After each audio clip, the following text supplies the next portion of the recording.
Here we go. It is time for the show everybody's talking about. I'm not sure that they are, but we hope they are. Yes. Foodies and Friends, guys, and Katie Stone, of course, riding shotgun. As always, Katie, introduce our guest. Tell everyone where we are. Well, he needs no introduction. Chef David Cordua, of course, here. Woo! Down here in the Ion District at his newish restaurant, the Lymbar, which I'm sure you guys have been here. And if you haven't, put it on your list until you see the food items. Chef David, welcome. Thank you. Thank you for having me. Thank you for being here. Yeah, thanks for letting us come and invade your restaurant. We were really excited when you came on as a last minute addition to Eat Drink HTX, and no surprise, you put together one of the most valuable menus. What a great idea! I love what you put together. I think being in a place of work, people are always looking for a value, and getting something for lunch and $20 confidence that sweet spot. So thanks for putting that together. Yeah, everybody loves the deal. It's a good thing. I know I do. The star of the show, guys, as always, the food. And guess what? Foodie Cam is ready to rock and roll. Let's take a look because we are starting out with these incredible salads. Chef, take us through. What are we looking at? So this is our chickpea and cucumber salad, kind of our take on a Greek salad. It has our signature cilantro dressing as the base. Cucumbers, chickpeas, red onion, bell pepper, all have been marinated in an oregano dressing, so it's a 2-for-1. Nice. With some really great sharp feta cheese, some herbs, oregano, and then our Caesar salad, which was a signature of ours at Churrasco's in Americas. This one we've gilded the lily with some avocado and some peppered cheese. Come on now. Romano. Yeah, baby. Yeah. That looks amazing. And I really like salads that have a lot of texture to them. So both of those, we do this butter toasted panko on each. So it's instead of having a bite of crouton here and there, every single bite has this buttery toasted panko. Yes. I love that. So it's still healthy. Yeah. You get your carbs. Yeah. We're talking vegetables. This is good. So real quick, Chef, I just wanted to ask because like Katie said, new-ish restaurant, and you mentioned Churrasco's in America, and for diners that are familiar with that, when they don't know you here, what were you thinking about the menu? What did you want to present at Lymbar? Yeah, so thanks. So if Churrasco's in Americas were sort of a tribute to our family's roots in Nicaragua, Central America, and South America, the Lymbar is really about our roots here in Houston. Okay. So Lymbar was a street that my grandparents moved to from Managua, Nicaragua, to Houston in Meyerland in the late 70s. Oh, thank you. It's good to be the boss. It was our family on the street that started Churrasco's in Americas. A few houses down was the Druby family that had a chain of Lebanese. I remember Druby's, absolutely. On Hillcroft, right? On Hillcroft, absolutely. And then the Garcia Pratts that had 10 boys that now have an urban farm on the East End that have been great partners with a lot of the produce that we bring in.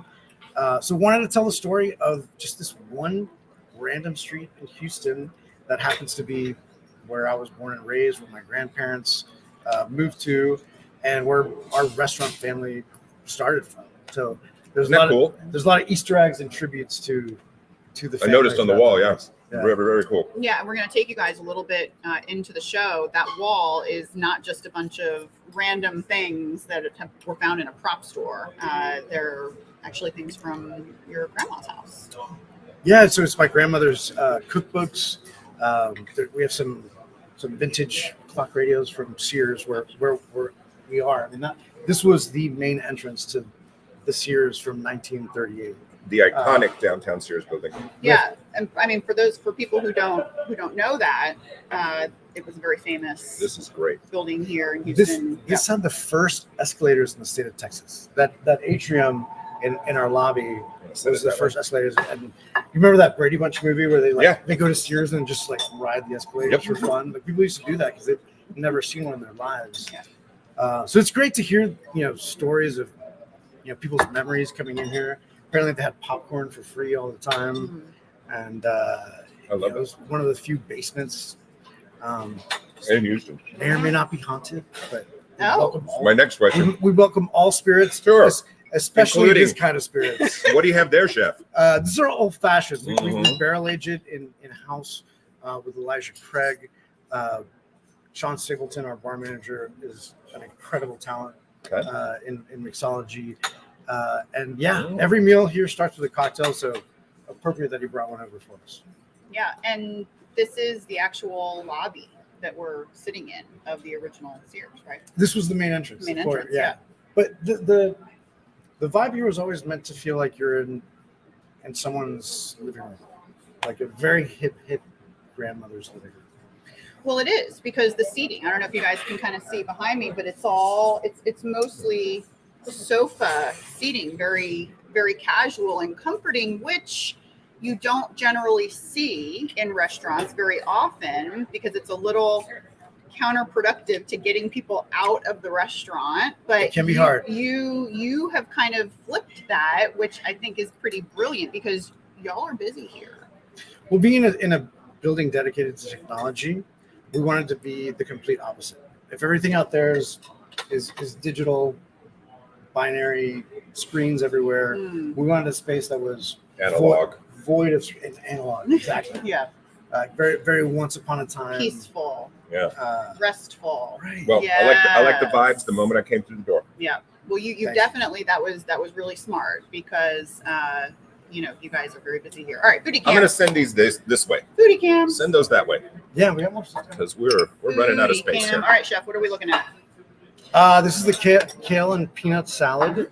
It's Jacinto kale with shaved cabbage, lots of herbs, scallion, basil, cilantro, roasted peanut, and a toasted peanut vinaigrette.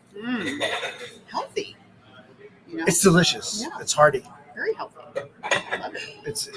It's one of those salads that, like, it's even better after it marinates in the dressing for a while. It doesn't get soggy because the cabbage and kale are sturdy enough to stand up to it. Yeah, absolutely. Now, And chef, sorry, go ahead. I was going to ask you, is this a popular item in the regular season for you all? You're Yeah. It's going to be hard to take this one off. Very good. Let's see Ready to what go? makes it so wonderful. For that, All right, back to the foodie cam, I think. Foodie cam. Yeah, we got so many. It's a little bit of Asian flavors with the peanuts and peanut vinaigrette. Oh, that's a winner. But That is a winner. cabbage is so essential to the cuisine of Central America. Yeah. And a lot of the menu, because of the Druby family on our street. My wife happens to be Mexican Lebanese as well. A lot of the menu is that fusion of Mediterranean and Latin America, which just go well together. The cultures just go well together. Look at Salma Hayek, Shakira, and Carlos Slim, right? Two great tastes that taste great together. Exactly. This is fantastic. Chef. I mean, really, truly. I love it. Yeah. Unbelievable. This is our gemelli pasta. Gemelli means twins in Italian. It's one of my favorite noodles. It's sauteed with a lot of beautiful spring vegetables, morel mushrooms, asparagus, sun-dried tomato, and spinach. Again, this is one of our most popular dishes. It's comfort. It's comfort food. It's a big, loving bowl. And I love your dishes, too. The dishes are really cool. They read grandma a little bit, don't they? Absolutely. Yep. Got a little bit of even the silverware. They could be right. Yeah, hanging on the wall you would This somewhere. see it. is definitely a grandma. So cool. Yeah. So cool. Dora Cruz would be proud. All right, great. This is it. Let's do it. All right. I'm very excited about this, Chef. What was You have my full attention. who was your grandma a good cook? Let's see. My grandmother, yes, she was a very good cook. However, she didn't spend very much time in the kitchen.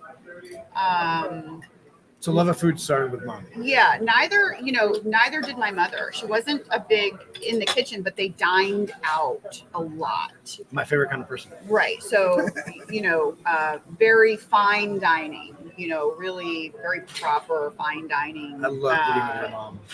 Which was, our growing up, I had, we didn't have glasses like this. We had Waterford crystal, but in all different patterns, because she would, get gifts or, from friends or the makers. And so I grew up drinking my water out of Waterford crystal Pinkies goblets. up. Yes. Pinkies up. Which was fun, Ruben, how is it? Fantastic. Yeah. Yeah, it's like adult mac and cheese. Oh. Oh. I like that. Oh, this is fantastic. What kind of cheese again? Pecorino Romano, Mhm. which actually is used more in Roman dishes than even Parmesan. It's kind of the go-to, and it has a Can I little get bit some? higher acidity than Parmesan. Dude, you're right. This is the mac and cheese for the big kids. Wow. It's mac and cheese for big kids. Man, Oh my goodness. he's not kidding. No surprise. I mean, Popular item. having your food over the years, no surprise. Thank you. What Home- about Home runs, baby. what about your what's your home cooking situation these days? Who cooks? Who makes the food? And what do you make? You know, carrying on the tradition of my Can I have some more, parents, please? Yeah, my, all my you. family, our most important meal is breakfast. Oh, Yeah, because I work nights so often. Right. My Yeah. wife Makes sense. works nights Makes so sense. often. Sure. Soon there'll be after school activities when my daughter gets a little older. So breakfast is kind of the only time that it's a sure thing. we can be all together. Yeah.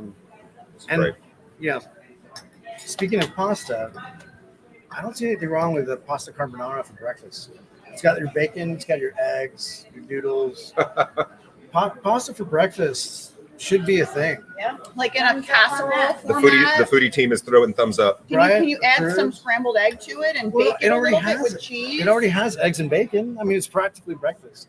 Carbonara traditionally I'm going to try that. in Italian cuisine is what people have after the bars at like 2 a.m. So but it's a morning dish. but you're already. thinking about a breakfast carbonara casserole.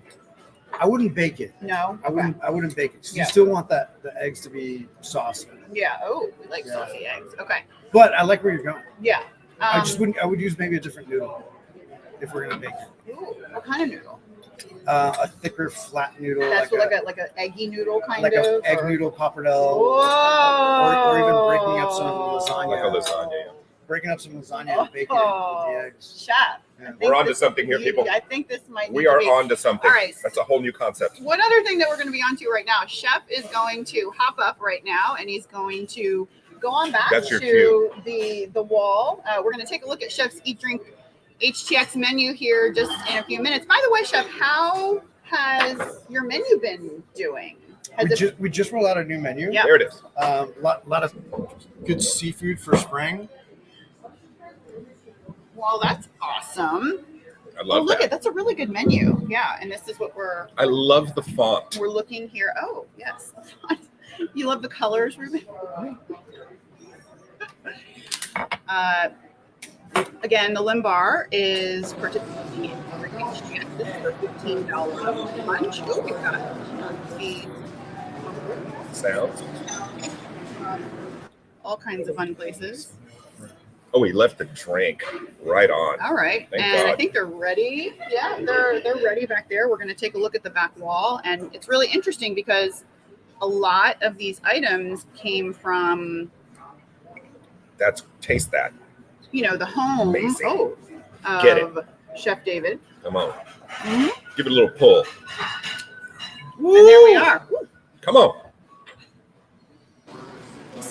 So this is what he was talking about earlier, that every little tchotchke on here has a significant comes from a family, from the time he was growing up. And, There's his grandma. There's his grandma, and those are those old. I remember those old radios. That is really cool. I wonder if they still And you work. can sit there too. You can sit. There's like a little seating area, and you're kind of facing that. That's really cool. That's That's a really nice touch. He talked about the cookbooks. We can see the cookbooks up there.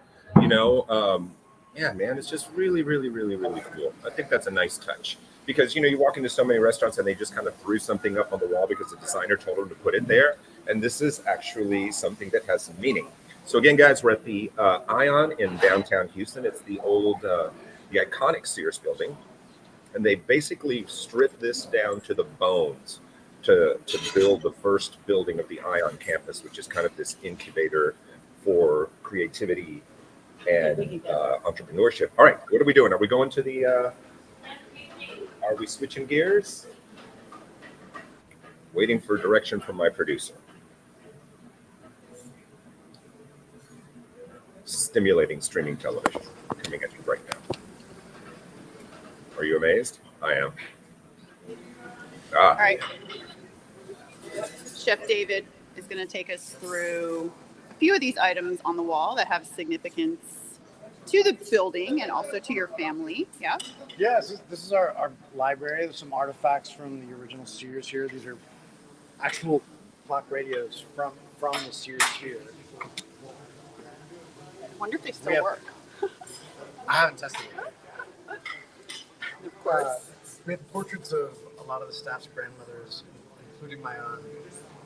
Her cookbooks from Nicaragua. Oh, wow. My comic books from the house in Lymbar. A lot of her children's books. Some of those are from the 19 teens. Mm-hmm. And then some of my favorite cookbooks that have influenced our menus over the years. And this is the Truffle Masters trophy from the first Truffle Masters. Yes. The Twinkie. The Truffle Twinkie. Which is, The famous Twinkie, which, if you guys stay tuned, we've got a special truffle segment coming up at 3:30. But look at this cookbook. Oh my goodness. Wow. That's seen some Civil War. How old is it? It's probably from the 50s. Wow. Yeah. This is amazing. So much history here. And it's so nice that you decided to preserve so much of it and really embrace it. Yeah, I mean, this building is such an historic, iconic building for the city of Houston. I thought, what better place to honor our roots in the city? Mm-hmm. And people really seem to connect with it because they see things from their childhood, from their grandmother's house. They remember. Right, and we're not great at preserving history in Yeah, a Houston. pearl that has So every if we mic could- off except for that if we one. just do it here. It's a good first step. I mean, I grew up with this Sears building being wrapped in wood.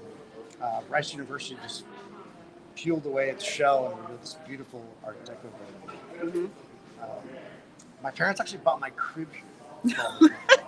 So I literally returned back to the source of my crib.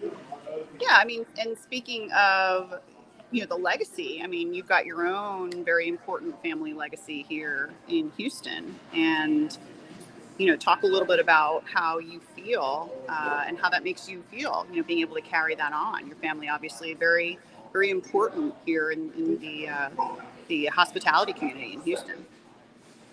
Yeah, no, the city's been so great to us. I don't know if South American cuisine would have been received the way it was when my parents introduced it to the city in the 80s. Houston is just welcoming like that. Mm-hmm. It's not a who's your father kind of city. It's what are you bringing to the table and is it delicious? Mm-hmm. We have a incredibly sophisticated dining public that is open to anything as long as it's tasty.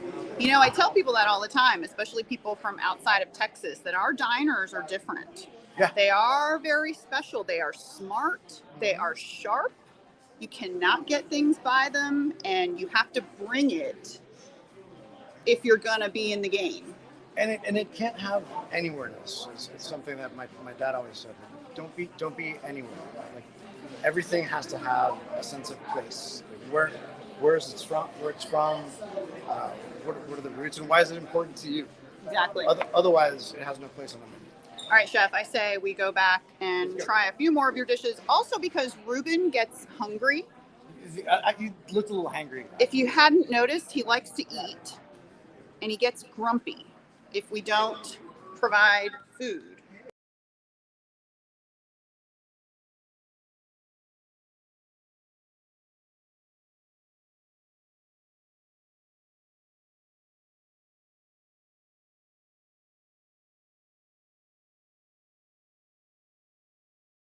Boop, there we go. All right, so now we're live. Mic is hot. We're ready to go. Foodie cam. On to the People, next.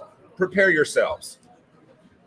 So, Chef, tell me what we're looking at. So this is our cheeseburger. Pepsi. You get the reference. Sorry. Yes. Being that was about a Greek diner in New York City. So I thought it was a fun little nod being Home run, baby. Mediterranean. Nice. So it's a smash burger with Tillamook sharp cheddar, bacon, a Parmesan and garlic aioli, and a Martin's potato bun. With wedge fries, we do a whole baked potato and cut it into these giant. Oh, I know. I know Come- very well. You don't come have to to me explain now. that to me, Chef. Come to me. I am very familiar with those wedges. With the because fries. The wedges are one of the most memorable items I've had in Houston. I didn't are know that these was going to be a wedges. thing. And it is a thing, isn't it? Yeah. I'm not the only one. People are crazy There are more. about our wedge fries. So we dredge Join them us. in a rice flour so that they stay crackly crispy for forever. It's nuts. Forever? Yeah, Okay. it's In- nuts. We'll put that to in the test perpetuity? now. Yeah, we will. Have Yeah, you we will. had these wedges before?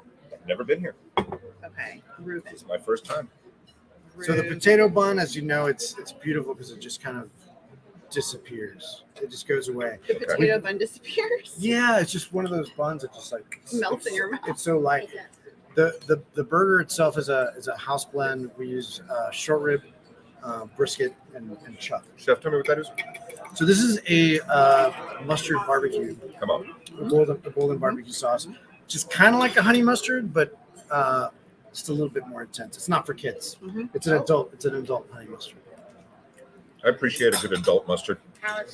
And these are such a great idea, just because kids can have them. I mean, they're going to be good at any temperature. I don't know how long it's been sitting here, but it tastes fantastic. I mean, it still is very good. I'm going in for the burger. That came from making a lot of baked potatoes during COVID. Yeah. Here's a knife. Ready? Very good. All right, Foodie Cam is ready while Ruben cuts the burger. And maybe he gets a piece. I don't know. So these are really fun. These are our chicken shawarma tacos. So this is chicken breast marinated in labneh, which is Lebanese yogurt. It's a very One more. dry Go. yogurt. It's also called kefir cheese. Garlic, kefir, yeah. garlic and dill. We finish those on the plancha and then top them off with some chimichurri.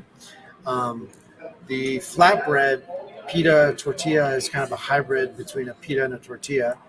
It's also made with labneh, with Lebanese yogurt, and beef tallow. And the idea is you take a skewer, grab it on the tortilla, pull the skewer off. These came from some travel in Mexico when I was with Visit Houston as the food ambassador for Houston to Mexico. And Puebla was the center of the Lebanese population that migrated in the early 1900s. And they brought their shawarma with them that eventually changed from chicken to pork. And your Lebanese friends will tell you that they invented the taco. They might have. They very well might I have. love it. But that's where the trompo, comes from. and tacos al pastor comes from. Right. It's from the Lebanese population Right.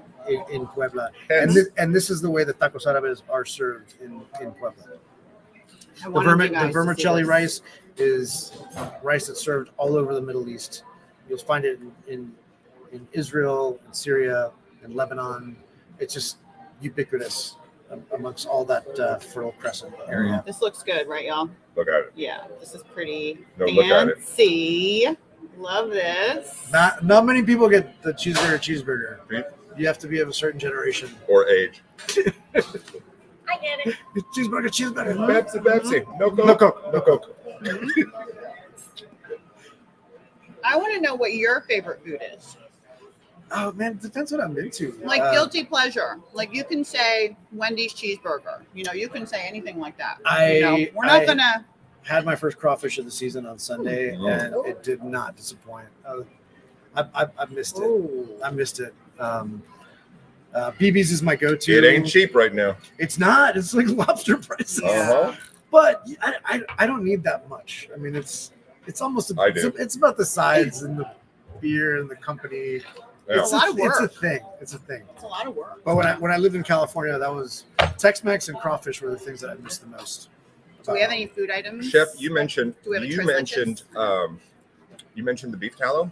Are we having a beef tallow renaissance because it's Yeah. popping up more and more? You're absolutely right. Well, it turns out that beef fat is very healthy for you. Better for you. It's better for you than a lot of other fats, and it's just delicious. That's the good. A lot of people know this, but McDonald's famously fried all their French fries in tallow for many years, and that was the secret to their fries.